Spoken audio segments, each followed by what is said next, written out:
ಪತ್ರಕರ್ತರ ಮಿತ್ರರಿದ್ದಾರೆ. ಒಂದು ಅಂದಾಜನ್ನ ನಮ್ಮ ಗುರುಗಳು ಬಯಾನಲ್ಲಿ ಹೇಳಿದರು. ಏನಂತ ಹೇಳಿದ್ರೆ 8.25 ಲಕ್ಷ ಎಕರೆ ಭೂಮಿ ಎನ್ನುವುದು ಭಾರತದಲ್ಲಿ ವಕ್ಫ್ ನೋಂದಾಯಿತ ಆಗಿದೆ ಅಂತ. ನಿಜವಾಗಿ ಇದು ಇರಬೇಕಾದ ಭೂಮಿಗಿಂತ ಅದೆಷ್ಟೋ ಪಟ್ಟು ಕಡಿಮೆ. ಒಂದು ಅಂದಾಜಿನ ಪ್ರಕಾರ 33 ಲಕ್ಷ ಹೆಕ್ಟೇರ್ ಇರಬೇಕಿತ್ತು. ಯಾಕೆ ಅಧಿಕೃತವಾದ ದಾಖಲೆಗಳು ವಕ್ಫ್ ನಲ್ಲಿ ಈ ಮಟ್ಟಕ್ಕೆ ಕಡಿಮೆ ಇದೆ ಅಂತ ಹೇಳಿದ್ರೆ, ವಕ್ಫ್ ಭೂಮಿಯನ್ನು ದಾಖಲೀಕರಣ ಮಾಡುವುದು, ವಕ್ಫ್ ಭೂಮಿಯನ್ನ ಒಂದು ರಿಜಿಸ್ಟರ್ ಮಾಡುವುದು ಅಷ್ಟು ಸುಲಭ ಇಲ್ಲ. ವಕ್ಫ್ ಭೂಮಿ ಹೇಗೆ ದಾನ ಆಗುತ್ತದೆ ಅಂತ ಹೇಳಿದ್ರೆ, ಉದಾಹರಣೆಗೆ ಇಲ್ಲಿ ನಮ್ಮ ಗುರುಗಳಿದ್ದಾರೆ. ಗುರುಗಳು ಸ್ವಲ್ಪ ಭೂಮಿಯನ್ನ ವಕ್ಫಿಗೆ ಕೊಡಬೇಕಂತ ಅಂದ್ರೆ ಅವರ ಮನೆಯ ಹಿಂದಿನ ಒಂದು ಸ್ವಲ್ಪ 10 ಸೆಂಟ್ಸ್ 20 ಸೆಂಟ್ಸ್ ಜಾಗವನ್ನು ವಕ್ಫ್ ಮಾಡ್ತಾರೆ. ಆ ಜಾಗಕ್ಕೆ ಹೋಗುವ ದಾರಿ ಆಗಲಿ, ಸರಿಯಾದ ರೂಪವಾಗಲಿ, ಅಥವಾ ವಕ್ಫ್ ಉದ್ದೇಶದಂತೆ ಅದನ್ನು ಸಮುದಾಯಕ್ಕೆ ಬಳಸಿಕೊಳ್ಳುವ ರೂಪದಲ್ಲಿ ಅದು ಇರುವುದಿಲ್ಲ. ಹಾಗಾಗಿ ಆ ಭೂಮಿಗಳು ಏನಾಗ್ತದೆ ಅಂತ ಹೇಳಿದ್ರೆ ಒಂದು ರೀತಿ ಅನಾಥವಾಗ್ತದೆ, ಐಸೋಲೇಟ್ ಆಗ್ತದೆ. ಹಾಗಾಗಿ ಅದು ರಿಜಿಸ್ಟರ್ ಮಾಡಲಿಕ್ಕೆ ಸಾಧ್ಯವಾಗುವುದಿಲ್ಲ. ಈಗ ಇಂಥ ಭೂಮಿ ಇಡೀ ಭಾರತದಲ್ಲಿ ಅದು ಎಷ್ಟೋ ಪಟ್ಟಿದೆ. ನಿಜವಾಗಿ 9.25 ಲಕ್ಷ ಎಕರೆ ಭೂಮಿ ಅನ್ನುವುದು ಭಾರತದಲ್ಲಿ ವಕ್ಫ್ ನಲ್ಲಿ ರಿಜಿಸ್ಟರ್ ಆಗಿದೆ. ಸಮಸ್ಯೆ ಎಲ್ಲಿ ಆಯ್ತು ಕೇಳಿದ್ರೆ ಎಲ್ಲಿಯೂ ಆಗಲಿಲ್ಲ. 2006ರಲ್ಲಿ ಜಸ್ಟಿಸ್ ರಾಜೇಂದ್ರ ಸಚ್ಚಾರ್ ಒಂದು ವರದಿಯನ್ನು ಕೊಡ್ತಾರೆ, ಬಹಳ ಆಕರ್ಷಕವಾದ ವರದಿಯನ್ನು ಕೊಡ್ತಾರೆ. ಏನ್ ಹೇಳ್ತಾರೆ ಅಂತ ಹೇಳಿದ್ರೆ, ಭಾರತದ ಮುಸಲ್ಮಾನ ಸಮುದಾಯ ಒಂದು ವೇಳೆ ಇಷ್ಟು ಪ್ರಮಾಣದ ಭೂಮಿಯನ್ನು ಉಪಯೋಗಿಸಿದ್ದೇ ಆದರೆ ಭಾರತದ ಮುಸಲ್ಮಾನ ಸಮುದಾಯ ಜಾಗತಿಕವಾಗಿ ಅತ್ಯಂತ ಶ್ರೀಮಂತ ಸಮುದಾಯವಾಗ್ತದೆ ಅಂತ ಹೇಳಿ. ಆ ಕಾಲಕ್ಕೆ ಅಂದ್ರೆ 2006ನೇ ಇಸ್ವಿಗೆ ಒಂದು ಅಂದಾಜಿನ ಪ್ರಕಾರ ಒಂದು ಉದ್ದೇಶಿತ ಒಂದು ಸಮಾಧಾನಕರ ಆದಾಯ ಏನಿರ್ಬೇಕಿತ್ತು ಅಂತ ಹೇಳಿದ್ರೆ ವಕ್ಫ್ ಭೂಮಿದು 12,500 ಕೋಟಿ ರೂಪಾಯಿ ವಾರ್ಷಿಕ ಆದಾಯ ಇರ್ಬೇಕಿತ್ತು. 12,500 ಕೋಟಿ ರೂಪಾಯಿ. ಆದ್ರೆ ಇರುವುದೆಷ್ಟು 1,200 ಕೋಟಿ ರೂಪಾಯಿ. ಯಾಕೆ ಹೀಗೆ ಅಂತ ಹೇಳಿದ್ರೆ, ಆಂಗ್ಲ ನಾಟಕಕಾರ ಬರ್ನಾರ್ಡ್ ಶಾ ಬಂದ ಮಾತನ್ನು ಹೇಳಿದ. 2 ಬಾರಿ ಅವನು ನೊಬೆಲ್ ಪ್ರಶಸ್ತಿ ತಗೊಂಡಿರ್ತಾನೆ. ಇವತ್ತು ಈ ಸಮಸ್ಯೆಗೆ ಎಷ್ಟು ಬೇರೆಯವರು ಕಾರಣವೋ ಅಷ್ಟೇ ನಾವು ಕಾರಣ.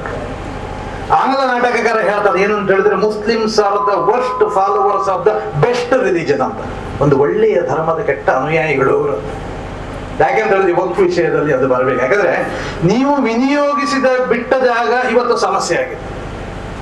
ನೀವು ವಕ್ಫ್ ಜಾಗವನ್ನು ಎಷ್ಟು ನಿರ್ಲಕ್ಷ್ಯ ಮಾಡಿದ್ರೆ ಗೊತ್ತೇ ಇಲ್ಲ ನಮ್ಗೆ. ಇವತ್ತು ನಾವು ಬೋರ್ಡ್ ಇಟ್ಕೊಂಡೆಲ್ಲ ಕೂತ್ಕೊಂಡಿದ್ವಿ, ಚಂದ್ರಬಾಬು ನಾಯ್ಡು ನೀನು ಮಾತಾಡು, ನಿತೀಶ್ ಕುಮಾರ್ ನೀನು ಮಾತಾಡು ಅಂತ. ನಾವು ಮಾತಾಡಿದೆ. ಆದ್ರೆ ಭೂಮಿ ನಮ್ಮದೇ, ನಮ್ಮ ಪೂರ್ವರದ್ದೇ ಭೂಮಿ. ಆದ್ರೆ ಉಳಿಸಿಕೊಳ್ಳುವುದು ಹೇಗೆ? ಎಲ್ಲಿಯವರೆಗೆ ಸಮಸ್ಯೆಯನ್ನು ನಾವು ಎಲ್ಲಿ ಆರಂಭ ಆಯಿತು ಅಂತ ನಾವು ಅರಿತುಕೊಳ್ಳುವುದಿಲ್ಲ, ಅಲ್ಲಿಯವರೆಗೆ ಸಮಸ್ಯೆಯ ಶಮನ ಸಾಧ್ಯ ಇಲ್ಲ. ಯಾಕೆ ಹೇಳ್ತೇನೆ ಅಂತ ಹೇಳಿದ್ರೆ, ಒಬ್ಬ ಕುರುಡ ದೀಪವನ್ನು ಹಿಡ್ಕೊಂಡು ಹೋಗ್ತಾ ಇದ್ದ. ಕುರುಡ ದೀಪವನ್ನು ಹಿಡ್ಕೊಂಡು ಹೋಗೋದು ನಾವು ನೋಡಿ 4 ಜನ ನಗಾಡ್ತಾರೆ. ಕುರುಡನಿಗೆ ಯಾಕೆ ದೀಪ, ಕುರುಡನಿಗೆ ಏನು ಕೇಳ್ತದೆ? ಆಗ ಕುರುಡನಿಗೆ ಹೋಗಿ ಅವ್ರು 4 ಜನ ಕೇಳ್ತಾರೆ, ಕುರುಡ ಮರೆ ನಿನ್ಗೆ ಯಾಕೆ ದೀಪ, ಏನ್ ಕಾಣ್ತದೆ ಅಂತ, ಈ ರಾತ್ರಿಯಲ್ಲಿ ದೀಪ ಹಿಡಿದಿದೆ ಅಂತ. ಅವಾಗ ಕುರುಡ ಹೇಳ್ತಾರೆ, ನನಗೆ ಲೋಕ ಕಾಣ್ಲಿ ಅಂತ ನನಗೆ ದೀಪ ಹಿಡಿದಿದ್ದಲ್ಲ, ನಿಮ್ಗೆ ನಾನ್ ಕಾಣ್ಲಿ ಅಂತ ದೀಪ ಹಿಡಿದಿದ್ದು ಅಂತ. ಯಾಕೆಂತ ಹೇಳಿದ್ರೆ ಒಂದು ಸರಿಯಾದ ಮಾರ್ಗದರ್ಶನ, ಸರಿಯಾದ ರೂಪುರೇಷೆ ಎನ್ನುವುದು 1925ರಲ್ಲಿ ಬ್ರಿಟಿಷರು ಬೋರ್ಡ್ ಅನ್ನು ಮಾಡುವುದು. 1923ರಲ್ಲಿ ಬ್ರಿಟಿಷರು ಬೋರ್ಡ್ ಅನ್ನು ಮಾಡುವುದಕ್ಕೆ ಇಟ್ಟಿದ್ರು. ಯಾಕಂತ ಹೇಳಿದ್ರೆ ಆ ಕಾಲಕ್ಕೆ ಭಾರತದಲ್ಲಿ ಲಕ್ಷಾಂತರ ಎಕರೆ ಭೂಮಿ ಎನ್ನುವುದು ಹಾಗೆ ಬಿಟ್ಟಿದ್ದು, ಬ್ರಿಟಿಷರು ಬೋರ್ಡ್ ಮಾಡಿ ಇಟ್ಟಿದ್ರು. ಆವಾಗಲೂ ನಮ್ಗೆ ಬುದ್ಧಿ ಬರಲಿಲ್ಲ. ಯಾಕಂದ್ರೆ ಇರುವ ಎಲ್ಲ ಹಂಚಿ ಹೋದ ಭೂಮಿಯನ್ನು ನಾವು ಒಟ್ಟಿ ಇಟ್ಕೊಡೋ ಎನ್ನುವ ಕಾರಣ ಬ್ರಿಟಿಷರು ಇಟ್ಟಿದ್ರು. 1954ರಲ್ಲಿ ಯಾವಾಗ 1942ರಲ್ಲಿ ದೇಶ ವಿಭಜನೆ ಆದಾಗ ದೇಶವನ್ನು ಬಿಟ್ಟ ಮುಸಲ್ಮಾನರು ಬಿಟ್ಟು ಹೋದ ಭೂಮಿಯನ್ನ ಒಂದು ಕಾನೂನಿನ ವ್ಯಾಪ್ತಿಯಲ್ಲಿ ತಂದು ಒಂದು ನೋಂದಾಯಿತ ವ್ಯವಸ್ಥೆಯಲ್ಲಿ ಒಂದು ದಾಖಲೀಕರಣ ವ್ಯವಸ್ಥೆಯಲ್ಲಿ ಇರಬೇಕು. 1954ರಲ್ಲಿ ನೆಹರೂರವರು ವಕ್ಫ್ ಕಾಯ್ದೆ ಅಂತ 1954ರಲ್ಲಿ, 55ರಲ್ಲಿ ಪರಿಷ್ಕೃತಗೊಂಡ 1964ರಲ್ಲಿ ಕೇಂದ್ರ ವಕ್ಫ್ ಬೋರ್ಡ್, ಸೆಂಟ್ರಲ್ ವಕ್ಫ್ ಬೋರ್ಡ್ ಅನ್ನು ರಚಿಸ್ತಾರೆ 1964ರಲ್ಲಿ. ಆವಾಗಲೂ ಕೂಡ ನಾವು ಅದರ ಅಗತ್ಯತೆಯನ್ನು ಅರಿತುಕೊಂಡವರಲ್ಲ. ಯಾವಾಗ 1995ರಲ್ಲಿ PV ನರಸಿಂಹರಾವ್ ಸರ್ಕಾರ ಇದಕ್ಕೆ ಮುಸಲ್ಮಾನರ ಪರವಾದ ಒಂದು ಸ್ವಾಯತ್ತತೆಯನ್ನು ಕೊಡ್ತಾರೆ. ಯಾಕೆ ಮಾಡಿದ್ದಂತ ಹೇಳಿದ್ರೆ, ಅವರು 1992ನೇ ಇಸ್ವಿಯಲ್ಲಿ ಬಾಬರಿ ಮಸೀದಿ ಉಳಿದ ಕಾರಣ ಮುಸ್ಲಿಮರಿಗೆ ಸ್ವಲ್ಪ ತೇಪೆ ಹೆಚ್ಚುವ ಕಾರಣ 95ರಲ್ಲಿ ಸ್ವಾಯತ್ತತೆಯನ್ನು ಕೊಡ್ತಾರೆ. ಆಮೇಲೆ 2013ನೇ ಇಸ್ವಿಯಲ್ಲಿ ಮತ್ತೆ ಪರಿಷ್ಕೃತ ಆಗ್ತದೆ. ಪರಿಷ್ಕೃತ ಆಗಿ ಇವತ್ತು 2024ನೇ ಇಸ್ವಿಯಲ್ಲಿ ಕೇಂದ್ರ ಸರ್ಕಾರದವರು ಈ ಭೂಮಿಯ ಮೇಲೆ ಕಣ್ಣಿಟ್ಟು ಈ ಭೂಮಿಯನ್ನು ಕಬಳಿಸುವ ಒಂದು ಸಿಸ್ಟಮ್ ಅನ್ನು ತರ್ತಾರೆ. ಈ ಭೂಮಿಯನ್ನು ಹೇಗೆ ಕಬಳಿಸ್ತಾರೆ ಅಂತ ನಾನು ನಿಮ್ಗೆ ಹೇಳ್ತೀನಿ. ಈ ವಕ್ಫ್ ಕಾನೂನಿನಲ್ಲಿ, ಈ ಉದ್ದೇಶಿತ ವಕ್ಫ್ ಕಾನೂನಿನಲ್ಲಿ ಒಂದು ನಿಯಮ ಇದೆ. ಏನಂತ ಹೇಳಿದ್ರೆ, ನೀವು ಈ ವಕ್ಫ್ ಕಾಯ್ದೆ ಉಭಯ ಸದನಗಳಲ್ಲಿ ಪಾಸಾಗಿ ರಾಷ್ಟ್ರಪತಿಯವರ ಅಂತಿಮ ಅಂಕಿತವನ್ನು ಪಡೆದ ನಂತರ ನಿಮ್ಮಲ್ಲಿರುವ ವಕ್ಫ್ ಭೂಮಿಯನ್ನು ಡಿಜಿಟಲೀಕರಣ ಮಾಡದೇ ಇದ್ರೆ, ಅಂದ್ರೆ ಸರ್ಕಾರ ಸೂಚಿಸಿದ ರೀತಿಯಲ್ಲಿ ನೀವು ನೋಂದಾವಣೆ ಮಾಡದೇ ಇದ್ರೆ, ತಾಂತ್ರಿಕವಾಗಿ ನೋಂದಾವಣೆ ಮಾಡದೇ ಇದ್ರೆ, ಆ ಭೂಮಿ ಎನ್ನುವುದು ವಕ್ಫ್ ನಿಯಮದ ಅಧಿನಿಯಮಗಳಿಂದ ಒಂದು ವ್ಯಾಪ್ತಿಯಿಂದ ಹೊರಗೋಗಿ ಭಾರತದ ಈಗ ಏನು 9.4 ಲಕ್ಷ ಎಕರೆ ಜಾಗ ಇದೆ, ಭಾರತದ 25% ಅಷ್ಟು ಭೂಮಿಯು ಕೂಡ ಸರ್ಕಾರ ಹೇಳುವ ಮಾನದಂಡಗಳಲ್ಲಿ, ಸರ್ಕಾರ ಹೇಳುವ ಸವಲತ್ತುಗಳಲ್ಲಿ, ಸರ್ಕಾರ ಹೇಳುವ ರೀತಿಯಲ್ಲಿ ರೆಕಾರ್ಡ್ ಆಗಿರುವುದಲ್ಲ. ಚೆನ್ನಾಗಿ ರೆಕಾರ್ಡ್ ಆಗಿರಲಿಲ್ಲ. ನೀವು ರೆಕಾರ್ಡ್ ಮಾಡ್ಲಿಕ್ಕೆ ಹೋದ್ರೆ, ಡಿಜಿಟಲೀಕರಣ ಮಾಡ್ಲಿಕ್ಕೆ ಹೋದ್ರೆ ಸುಮಾರು 75% ಭೂಮಿ ಎನ್ನುವುದು ಕೇವಲ 6 ತಿಂಗಳಲ್ಲಿ ನಿಮ್ಮ ಕೈ ಬಿಟ್ಟು ಹೋಗ್ತದೆ. ಕೇವಲ 6 ತಿಂಗಳಲ್ಲೇ ನಿಮ್ಮ ಭೂಮಿ ಕೈ ಬಿಟ್ಟು ಹೋಗ್ತದೆ. ಮೊನ್ನೆ ಜಾಯಿಂಟ್ ಪಾರ್ಲಿಮೆಂಟರಿ ಕಮಿಟಿಯಲ್ಲಿ JDU-ನ ಯಾರು ಇವರು ನಿತೀಶ್ ಕುಮಾರ್ ಅವರ ಪಕ್ಷದ ಒಬ್ಬ ಸದಸ್ಯ ಅದನ್ನು ಸ್ವಲ್ಪ ತಕರಾರು ಎತ್ತಿ ಒಂದು 3 ತಿಂಗಳು, ಇವರು ನಾಟಕ ಇದೆ ಅಲ್ಲ, 3 ತಿಂಗಳಲ್ಲಿ ಮತ್ತೆಂತ ಡಾಕ್ಯುಮೆಂಟ್ ಬರುತ್ತೆ. ಈಗ ನಿಮ್ಮಲ್ಲಿ ಒಂದು ಒಪ್ಪು ಜಾಗ ಇದೆ ಅಂತ ಹೇಳಿದ್ರೆ, ಯಾವುದು ಡಾಕ್ಯುಮೆಂಟ್ ಇಲ್ಲ ಅಂತ ಹೇಳಿದ್ರೆ 3 ತಿಂಗಳಲ್ಲಿ ನೀವೇನು ಡಾಕ್ಯುಮೆಂಟ್ ತರಲಿಕ್ಕಾಗುತ್ತೆ? ಅಲ್ಲಿಂದ ಡಾಕ್ಯುಮೆಂಟ್ಗಳ ಮೇಲೆ ಹಿಡಿತ ಸಾಧಿಸುವುದು, ಡಾಕ್ಯುಮೆಂಟ್ಗಳನ್ನು ಕೊಡದಂತೆ ನೋಡಿಕೊಳ್ಳುವುದು, ಡಾಕ್ಯುಮೆಂಟ್ಗಳನ್ನ ಮುಸ್ಲಿಮರು ಪಡೆಯದಂತೆ ನೋಡಿಕೊಳ್ಳುವುದು, ಡಿಜಿಟಲೀಕರಣ ಆಗದಂತೆ ನೋಡಿಕೊಳ್ಳುವುದು. ಆವಾಗ ಏನಾಗ್ತದೆ ಅಂತ ಹೇಳಿದ್ರೆ, ಭಾಗಶಃ ಈ ಭೂಮಿಯನ್ನು ಈ ದೇಶದ ಸರ್ಕಾರ ನುಂಗಿಬಿಡ್ತದೆ.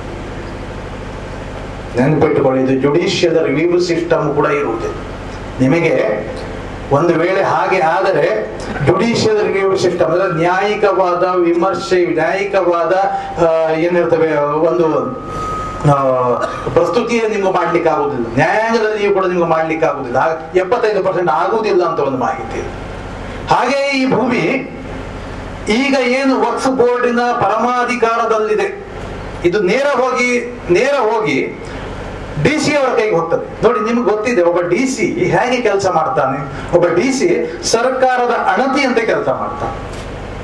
ಸರ್ಕಾರ ಏನ್ ಹೇಳ್ತದೆ ಅದ್ರ ಪ್ರಕಾರವೇ ಕೆಲಸ ಮಾಡ್ತಾನೆ. ಒಬ್ಬ DC ಯಾವತ್ತೂ ಕೂಡ ಸರ್ಕಾರದ ಆದೇಶವನ್ನ, ಸರ್ಕಾರದ ಅಣತಿಯನ್ನ, ಸರ್ಕಾರದ ವಿವೇಚನೆಯನ್ನ, ಸರ್ಕಾರದ ಒಂದು ಏನ್ ಹೇಳ್ತೇವೆ ಒಂದು ವ್ಯಾಪ್ತಿಯನ್ನ ಮೀರಿ ಯಾವತ್ತೂ ಕೂಡ ಕೆಲಸ ಮಾಡುವುದಿಲ್ಲ. DC ಇಲ್ಲಿ ಏನಾಗ್ತದೆ, DC ಪವರ್, ಯಾವ ಭೂಮಿ ವಕ್ಫ್ ಹೌದು, ಯಾವ ಭೂಮಿ ವಕ್ಫ್ ಅಲ್ಲ ಎನ್ನುವುದನ್ನು ನಿರ್ಣಯ ಮಾಡುವುದು DCಗೆ ಪವರ್ ಬರ್ತದೆ. ಇಲ್ಲಿಯವರೆಗೆ ಏನಿತ್ತು, ವಕ್ಫ್ ಬೋರ್ಡ್ ತನ್ನಲ್ಲಿರುವ ಒಂದು ದಾಖಲೆಗಳನ್ನು ಆಧಾರವಾಗಿ ಇರಿಸಿಕೊಂಡು ಈ ನಿರ್ಣಯವನ್ನು ಮಾಡ್ತಿತ್ತು. ಇವ್ರು ಹೇಳಿದ ಹಾಗೆ ಸುಮ್ನೆ ಯಾವ್ದಾದ್ರು ಭೂಮಿಯೋ ಬಸ್ ಸ್ಟ್ಯಾಂಡೋ ಯಾವ್ದು ನೋಡಿ ನಮ್ಮದು ಭೂಮಿ ಅಲ್ಲಿಗೆ ಬರುವುದಿಲ್ಲ, ಅಲ್ಲಿ ದಾಖಲೆ ಇದ್ರೆ ಮಾತ್ರ ಅದನ್ನು ಭೂಮಿ ಇಲ್ಲಿಗೆ ಬರ್ತದೆ. ಇಲ್ಲಿ DC ಏನ್ ಮಾಡ್ತಾನೆ, DC-ಯನ್ನು ಸರ್ಕಾರ ಬಳಸಿಕೊಳ್ತದೆ. ಯಾಕಂದ್ರೆ ಅಂತ DC-ಗಳನ್ನು ಎಲ್ಲಿ ಜಾಸ್ತಿ ಜಾಗ ಇದೆ ಅಂತ ಜಾಗಗಳಿಗೆ ನೇಮಕ ಮಾಡಿ, ಅಂತ ಜಿಲ್ಲೆಗಳಿಗೆ ನೇಮಕ ಮಾಡಿ ಅಲ್ಲಿರುವ ಭೂಮಿಯನ್ನು ಕಬಳಿಸ್ತಾರೆ. ಅಲ್ಲಿಗೆ ಹೆಚ್ಚು ಕಡಿಮೆ ಏನು ಉಳಿತದೆ, ಏನೋ ಒಂದು 1,000 ಎಕರೆ ಉಳಿದ್ರು ಈ ಕಾರಣ. ಇನ್ನೂ ಒಂದು ನಿಯಮ ಇದೆ, ಏನಂತ ಹೇಳಿದ್ರೆ, ಯಾವ ವಕ್ಫ್ ಭೂಮಿಯ ಮೇಲೆ ಕಳೆದ 12 ವರ್ಷಗಳಿಂದ ಯಾರಾದರೂ ಆಕ್ರಮಿಸಿಕೊಂಡು ಕುಳಿತುಕೊಂಡರೆ ಆ ಭೂಮಿ ಅವನದ್ದೇ. 12 ವರ್ಷ ಆ ಭೂಮಿ ಅವನದ್ದೇ. ಈಗ ಉದಾಹರಣೆಗೆ, ಈಗ ಇವರು ನಮ್ಮ ಮಾಧ್ಯಮದವರು ಒಂದು ಕ್ಯಾಮರಾದಲ್ಲಿ ಚಿತ್ರೀಕರಣ ಮಾಡ್ತಾ ಇದ್ದಾರೆ. ಈಗ ನಾನು ಅವರೆಲ್ಲ ಹೋಗಿದ್ದು ನೋಡಿ ಆ ಕ್ಯಾಮರಾ ಕತ್ಕೊಂಡು ಮನೆಗೆ ಹೋಗ್ತೇನೆ.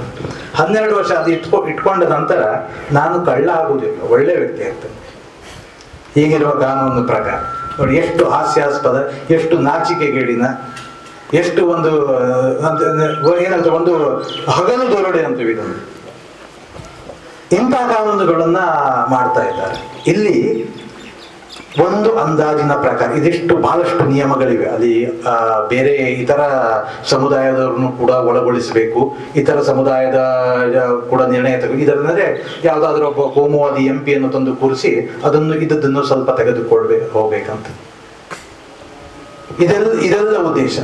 ಈಗ ಏನ್ ಮಾಡ್ಬೇಕು, ಈಗ ನಾವು ಸಮಸ್ಯೆಗಳು ದಿನ ಸಾಯುವವರಿಗೆ ಅಳುವವರೇ ಅಂತ ಇದೆ.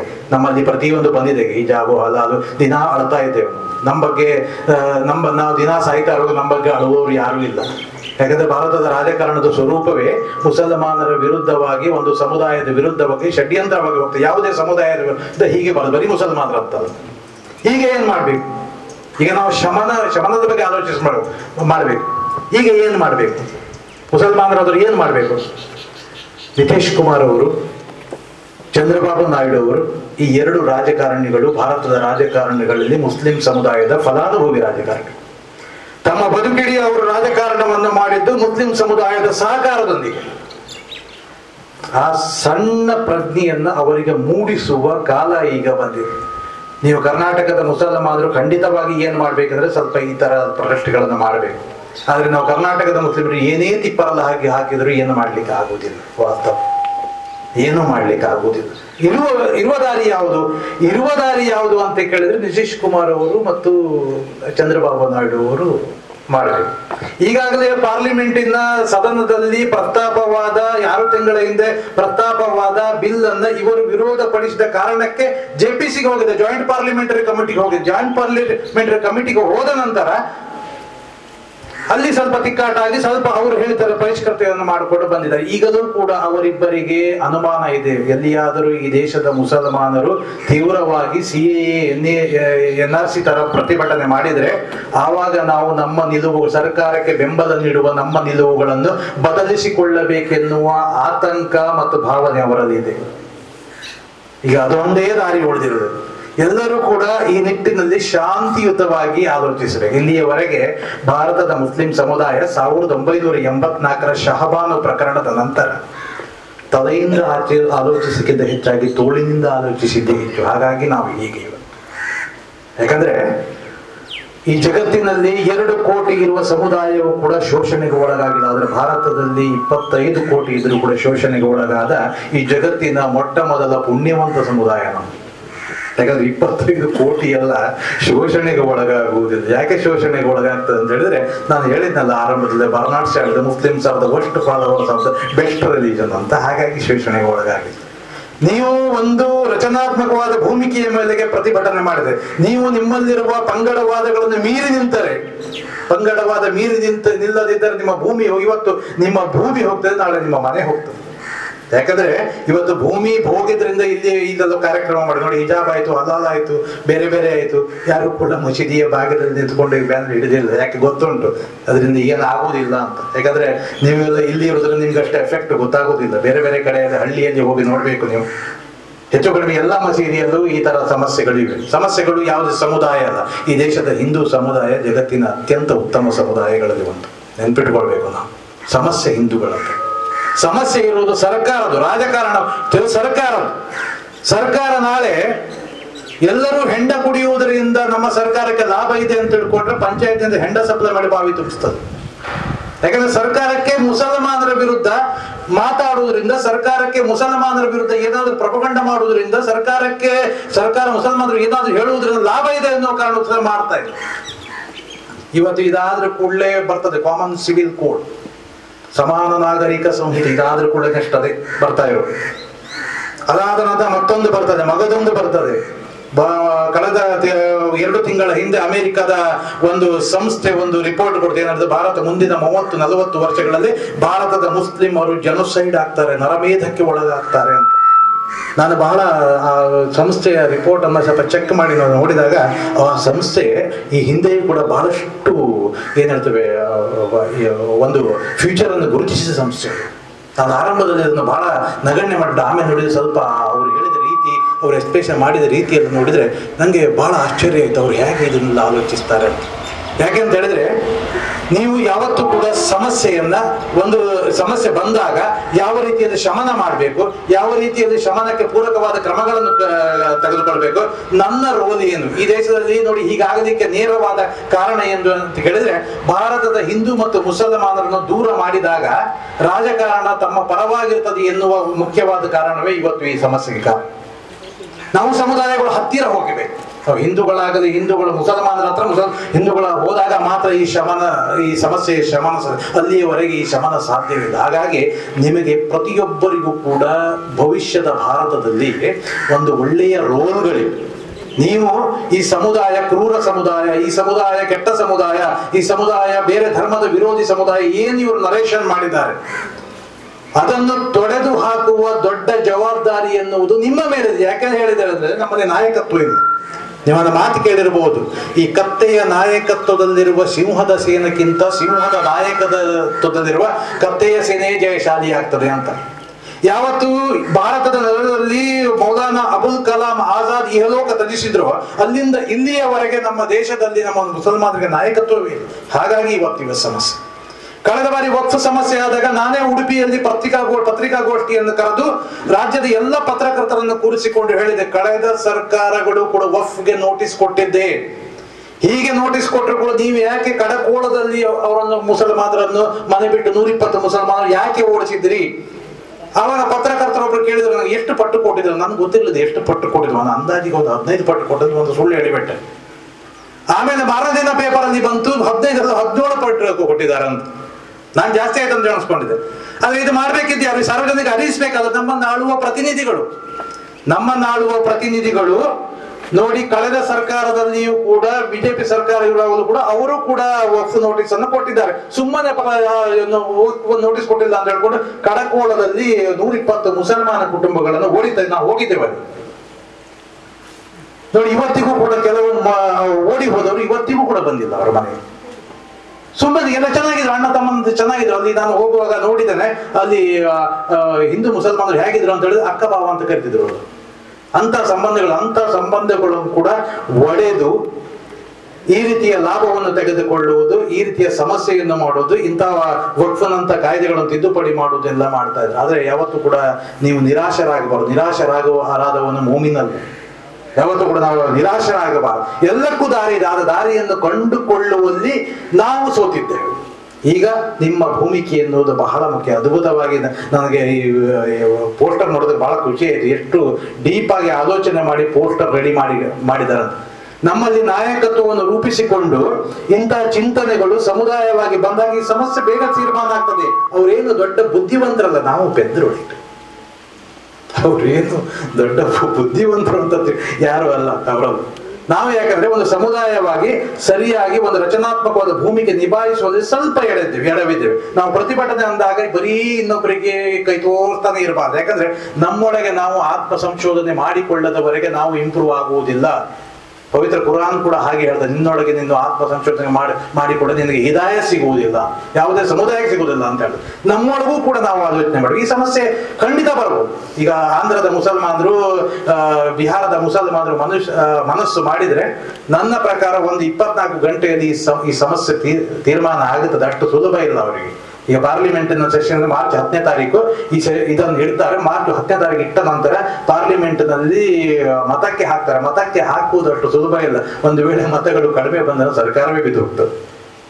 ಆ ರಿಸ್ಕ್ ಅಂತ, ಯಾಕಂದ್ರೆ ಹಾಕಿದ್ದನ್ನ ತೆಗೆದಿದ್ದು. ಯಾಕಂದ್ರೆ ಕಳೆದ 10 ವರ್ಷಗಳ ಹಿಂದೆ ಸರ್ಕಾರ ಇದ್ದಾಗ ಅವರು ನೇರವಾಗಿ ಡಿಸಿಷನ್ಗಳನ್ನು ತಗೊಳ್ತಿದ್ರು. CANRCಗಳು ಜನಾಂದೋಲನ ಬಂದಾಗ ಅವರು ಸ್ಟಾಪ್ ಮಾಡಿದ್ರು. ಈಗ ಮತಕ್ಕೆ ಹಾಕಿದಾಗ ಇವರು ಏನಾದ್ರೂ ತೆಲುಗು ದೇಶಂ ಅವರು ಮತ್ತು JDU ಅವರು ಸಮಸ್ಯೆ ಮಾಡಿದ್ರೆ ಮತಕ್ಕೆ ಹಾಕುವುದಿರುತ್ತೆ. ಈಗ ಒಂದು ಅಂದಾಜಿನ ಪ್ರಕಾರ 80% ವಕ್ಫ್ ಬಿಲ್ ಅನ್ನುವುದು ಸೆಂಟ್ರಲ್ ಪಾರ್ಲಿಮೆಂಟ್ ನಲ್ಲಿ ಪಾಸ್ ಆಗುವುದಿಲ್ಲ. ಒಂದು ರಾಜಕೀಯ ವಿಶ್ಲೇಷಣೆ. ಹಾಗಂತ ಸುಮ್ಮನೆ ಕೂತ್ಕೊಳ್ಳಿಕ್ಕೂ ಇಲ್ಲ. ಒಂದು ರಚನಾತ್ಮಕವಾದ ಒಂದು ಭೂಮಿಕೆಯನ್ನು ಮುಸಲ್ಮಾನ ಸಮುದಾಯ ಈ ಸಂದರ್ಭದಲ್ಲಿ ಅನ್ಯ ಸಮುದಾಯಗಳನ್ನು ಒಳಗೊಳಿಸಿಕೊಂಡು, ನಮ್ಮ ಸಮಸ್ಯೆ ಏನಿದೆ ಈ ಕಡೆ ನಾವು ಅನ್ಯ ಸಮುದಾಯಗಳನ್ನು ಒಂದೊಂದು CAA ಹೋರಾಟಗಳು ಬಹಳ ದೊಡ್ಡ ಮಟ್ಟದಲ್ಲಿ ಯಶಸ್ವಿ ಅದು. ಯಾಕೆ? ಅನ್ಯ ಸಮುದಾಯದ ಒಳಗೊಳ್ಳುವಿಕೆ ಇದೆ. ಇದರಲ್ಲಿ ನಿಮ್ಮ ರೋಲ್ಗಳಿವೆ. ನನ್ನ ಸಮುದಾಯಕ್ಕೆ ಈ ಮಟ್ಟದ ರಾಜಕೀಯ ಪ್ರಹಾರಗಳಿವೆ, ನನ್ನ ಸಮುದಾಯಕ್ಕೆ ಈ ಮಟ್ಟದ ರಾಜಕೀಯವಾದ ಒಂದು ದೊಡ್ಡ ಮಟ್ಟದ ದಾಳಿ ಇದೆ. ಈ ಸಂದರ್ಭದಲ್ಲಿ ಒಬ್ಬ ಸಮುದಾಯದ ವ್ಯಕ್ತಿಯಾಗಿ, ಈ ದೇಶದ ಪ್ರಜೆಯಾಗಿ ನಾನು ಏನು ಮಾಡಬೇಕೆನ್ನುವುದರ ಬಗ್ಗೆ ಪ್ರತಿಯೊಬ್ಬನೂ ಆಲೋಚಿಸಬೇಕು. ಬರೀ ಮಾತಿಗೆಳ್ಕೊಂಡು ಹೋಗೋದು, ನಾಳೆ ಆಯ್ತು, ಇವತ್ತು ಮುಗಿದೋಯ್ತು, ನಾಳೆ ಆಗ್ತದಲ್ಲ, ಇದು ಹೀಗೆ ಇದ್ರೆ ಇದು ಶಾಶ್ವತವಾದ ಸಮಸ್ಯೆ. ಈಗ ನಿಮ್ಗೆಲ್ಲರಿಗೂ ಕೂಡ ಒಂದು ರೋಲ್ ಇದೆ. ಆದಷ್ಟು ನಿಮ್ಮ ಫೇಸ್ಬುಕ್ ಪೇಜ್ಗಳಲ್ಲಿ, ಆದಷ್ಟು ನಿಮ್ಮ ಸಹಧರ್ಮೀಯ ಬಂಧುಗಳಲ್ಲಿ ಈ ವಿಚಾರದ ಕುರಿತಾಗಿ ಹೇಳಿ. ಯಾಕಂತ ಹೇಳಿದ್ರೆ 9 ಲಕ್ಷ ಆರಂಭದಲ್ಲಿಯೇ ಹೀಗೆ ಕ್ರಿಯೇಟ್ ಮಾಡಿದ್ದಾರೆ. ಅಂದ್ರೆ ಆರ್ಮಿಯ ನಂತರ ಮತ್ತೆ ಇದ್ರ ಯಾವುದು ರೈಲ್ವೆಯ ನಂತರ ಇದು 3ನೇ ದೊಡ್ಡ ಆಸ್ತಿ ಅಂತ ಕ್ಲೇಮ್ ಮಾಡಿದೆ. ನಿಜವಾಗಿ ತಪ್ಪು ಮಾಹಿತಿ ಅದು. ನಿಜವಾಗಿದೆ. ಅದು ಆಸ್ತಿಗಳಲ್ಲಿ ಸ್ಥಿರಾಸ್ತಿ ಮತ್ತು ಚರಾಸ್ತಿ ಅಂತ ಎರಡು ವಿಧ ಇದೆ. ಸ್ಥಿರಾಸ್ತಿ ಅಂತ ಯಾವುದು ಅಂತ ಹೇಳಿದ್ರೆ ಜಾಗ ಮತ್ತು ಕಟ್ಟಡವನ್ನು ಸ್ಥಿರಾಸ್ತಿ ಅಂತೇವೆ. ಚರಾಸ್ತಿ ಅಂತ ಹೇಳಿದ್ರೆ ಹಣ, ಚಿನ್ನ, ಬೆಳ್ಳಿಗಳನ್ನು ಚರಾಸ್ತಿ ಅಂತ ಹೇಳಿ. ಇಡೀ ಜಗತ್ತಿನಲ್ಲಿ ಚರಾಸ್ತಿಯಲ್ಲಿ ಚಿನ್ನ ಬೆಳ್ಳಿ ಮೌಲ್ಯದಲ್ಲಿ ಅತ್ಯಂತ ಹೆಚ್ಚು ಶ್ರೀಮಂತವಾಗಿರುವ ಸಮುದಾಯವೇ ಬೇರೆ.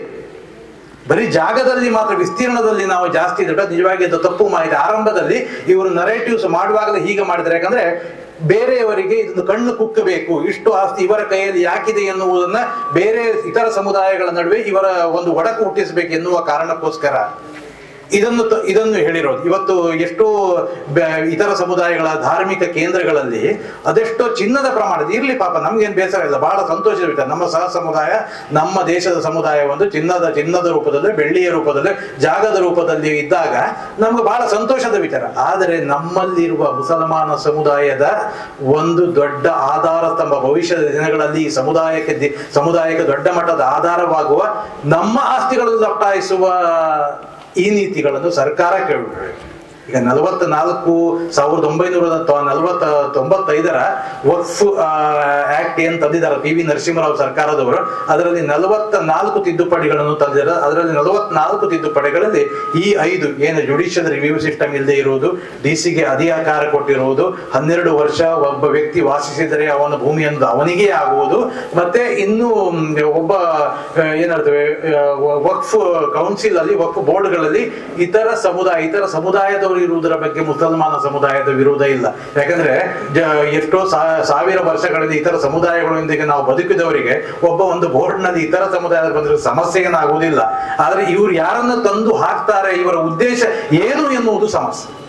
ಇಂಥ ಹಲವು ನಿಯಮಗಳಿವೆ. ಈ ಹಲವು ನಿಯಮಗಳಲ್ಲಿ ನೀವು ಯಾವುದೇ ಶಾಂತಿಯುತವಾದ ಪ್ರತಿಭಟನೆಯನ್ನ ಇಡೀ ದೇಶದ ಶಾಂತಿಯುತವಾಗಿ, ಯಾಕಂದ್ರೆ ದೇಶದ ಸಂವಿಧಾನಕ್ಕೆ, ದೇಶದ ಕಾನೂನಿಗೆ ಯಾವುದೇ ರೀತಿಯ ತೊಂದರೆ ಆಗದಿದ್ದಂಗೆ, ದೇಶದ ಕಾನೂನು ಮತ್ತು ಸಂವಿಧಾನದ ಮೇಲೆ ವ್ಯತಿರಿಕ್ತ ಪರಿಣಾಮ ಬೀರದ ಹಾಗೆ ನಿಮ್ಮ ಹೋರಾಟ ಎನ್ನುವುದು ಇನ್ನೊಬ್ಬರಿಗೆ ಅಭಿಮಾನವಾಗಿ ಮೂಡಿ ಬರುವ ರೀತಿಯಲ್ಲಿ ಪ್ರತಿಯೊಬ್ಬನು ಕೂಡ ತನ್ನ ಜವಾಬ್ದಾರಿಯನ್ನು ನಿಮ್ಮ ನಾಯಕತ್ವದ ನೇತೃತ್ವದಲ್ಲಿ, ನಿಮ್ಮ ನಾಯಕರೇನಿದೆ ಅವರಿಗೆ ಹೇಳು, ಧರ್ಮಗುರುಗಳಾಗಲಿ ಅಥವಾ ಒಳ್ಳೆಯ ರಾಜಕೀಯ ವ್ಯಕ್ತಿಗಳಾಗಲಿ ಅವರ ನೇತೃತ್ವದಲ್ಲಿ ಮಾಡಬೇಕು. ಈಗಾಗಲೇ ಅವರು ಹೋರಾಟ ಮಾಡುವವರನ್ನ, ಈಗಾಗಲೇ ಆ ವಿಚಾರಗಳಿಗೆ ಅರಿವು ಮೂಡಿಸುವವರನ್ನ ಜೈಲಿಗೆ ಹಾಕುವ ಪರಿಕ್ರಮಗಳನ್ನ ಸ್ಟಾರ್ಟ್ ಮಾಡಿದ್ದಾರೆ. ಹಾಗಂತ ಹೇಳಿಕೊಂಡು ನೀವು ಶಾಂತಿಯುತವಾದ ಹೋರಾಟಗಳನ್ನ, ಸಂವಿಧಾನಾತ್ಮಕವಾದ ತತ್ವಗಳ ಅಡಿಯಲ್ಲಿ ಮಾಡುವ ಹೋರಾಟಗಳನ್ನ, ಕಾನೂನನ್ನು ಗೌರವಿಸಿ ಮಾಡುವ ಹೋರಾಟಗಳಿಗೆ ಯಾವತ್ತೂ ಹಿಂದೆ ಹೋಗುವ ಅವಶ್ಯಕತೆ ಇಲ್ಲ. ಯಾಕಂದ್ರೆ ಈ ದೇಶದ ಸಂವಿಧಾನ ನಮಗೆ ಬೇಕಾದನ್ನ, ನಮಗೆ ಬೇಕಾದ ಹಕ್ಕುಗಳನ್ನ, ನಾವು ಹೇಳಬೇಕಾದ ಅಭಿವ್ಯಕ್ತಿಯ ಸ್ವಾತಂತ್ರ್ಯವನ್ನ, ನಾವು ವಾಕ್ ಸ್ವಾತಂತ್ರ್ಯ ಎಲ್ಲವೂ ಕೊಟ್ಟಿದೆ, ನಮಗೂ ಇದೆ. ಆದ್ರೆ ನಾವು ಅದನ್ನು ಬಳಸಿಕೊಳ್ಳುವ ರೀತಿಯಲ್ಲಿದೆ. ಹಾಗಾಗಿ ವಕ್ಫ್ನ ಈ ನಿಯಮ ಏನಿದೆ ಸಂಪೂರ್ಣವಾಗಿ ನಮ್ಮ ಜಾಗವನ್ನ, ಅಂದ್ರೆ ಒಂದು ಸಮುದಾಯ, ಯಾವುದೇ ಸಮುದಾಯ ಜಾಗ ಇದೆ, ಭವಿಷ್ಯದ ಇನ್ನೊಂದು ದಿನಗಳಲ್ಲಿ ಬೇರೆ ಯಾವುದೋ ಸಮುದಾಯ ಟಾರ್ಗೆಟ್, ನಮ್ಮ ಸಮುದಾಯದ ಜಾಗವನ್ನ ಕಬಳಿಸುವ ಒಂದು ದೊಡ್ಡ ಹುನ್ನಾರ. ಒಂದು ವೇಳೆ ಮುಸಲ್ಮಾನ ಸಮುದಾಯ ಈಗಲೂ ಕೂಡ ಸೂಕ್ತವಾದ ರೀತಿಯಲ್ಲಿ ಸರ್ಕಾರಕ್ಕೆ ಶಾಂತಿಯುತವಾದ ಪ್ರತಿಭಟನೆಯ ಮೂಲಕ, ಶಾಂತಿಯುತವಾದ ಒಂದು ಏನ್ ಹೇಳ್ತೇವೆ, ಒಂದು ಮನಸ್ಸಿನ ಒಂದು ವಿಚಾರಗಳ ಮೂಲಕ ಅರಿಯಿಸದೇ ಇದ್ರೆ ನಾವು ನಮ್ಮ ಸಮುದಾಯದ ಎಲ್ಲ ಭೂಮಿಯನ್ನು ಇನ್ನು ಕೆಲವೇ ತಿಂಗಳುಗಳಲ್ಲಿ ಕಳೆದುಕೊಳ್ಳುವ ದೊಡ್ಡ ಅಪಾಯ ಎದುರಿಗಿದೆ. ಹಾಗಾಗಿ ಎಲ್ಲರೂ ಕೂಡ ಭೂಮಿಕೆಯನ್ನು ನಿಭಾಯಿಸಬೇಕು. ಎಲ್ಲರೂ ಕೂಡ ಏನು ಮಾಡಬೇಕು ಅದರ ಬಗ್ಗೆ ಮಾಡಬೇಕು. ಯಾವುದೇ ಉದ್ರೇಕಕ್ಕೆ, ಯಾವುದೇ ಅಹಿತಕರ ಘಟನೆಗಳ ಅವಕಾಶ ಕೊಡದೆ ಈ ಘಟನೆ ಏನಿದೆ, ವಕ್ಫ್ ಬಿಲ್ ಏನಿದೆ, ಈ ಘಟನೆ ನಾವು ಮಾಡುವ ಪ್ರತಿಯೊಂದು ಕಾರ್ಯವೂ ಕೂಡ ಇತರ ಸಮುದಾಯಗಳು ಕೂಡ ಸೆಳೆಯುವಂತದ್ದಾಗಬೇಕು. ಯಾವತ್ತು ನಾವು ಹಾಗೆ ಸೆಳೆಲಿಕ್ಕೆ ಶಕ್ತರಾಗ್ತೇವೋ ಆವಾಗಲೇ ಇವರ ಒಂದು ಕಷ್ಟ ಕೋಟಲಗಳಿಂದ ನಾವು ಮುಕ್ತರಾಗುತ್ತೇವೆ. ನಮ್ಮ ಸಂಬಂಧಗಳೇ, ನಮ್ಮ ಒಂದು ಸಾಮರಸ್ಯವೇ ಇವರ ಪಾಲಿನ ಸೋಲು ಮತ್ತು ಸಾವು ಎನ್ನುವುದು ನಿಮಗೆಲ್ಲ ಗೊತ್ತಾಗುವವರೆಗೆ ಈ ಸಮಸ್ಯೆ ಇದ್ದೇ ಇರ್ತದೆ. ಹಾಗಾಗಿ ನಾವು ಸಾಮರಸ್ಯದಿಂದ ಈ ಹೋರಾಟವನ್ನು ಮಾಡುವುದರ ಮೂಲಕ, ತುದಿ ಮುಟ್ಟಿಸುವುದರ ಮೂಲಕ ಈ ಶಕ್ತಿಗಳಿಗೆ ಒಂದು ಸೋಲನ್ನು ಕಾಣಿಸುವ ಕಾಲ ಬಂದಿದೆ. ಅಲ್ಲಾಹನು ನಮಗೆಲ್ಲ ಈ ವಿಚಾರದಲ್ಲಿ ಹಿದಾಯತ್ ನೀಡಲಿ. ತಾವು ಅವಕಾಶ ಕೊಟ್ಟಿದ್ದಕ್ಕೆ ಅಲ್ಹಮ್ದುಲಿಲ್ಲಾಹಿ ರಬ್ಬಿಲ್ ಆಲಮೀನ್.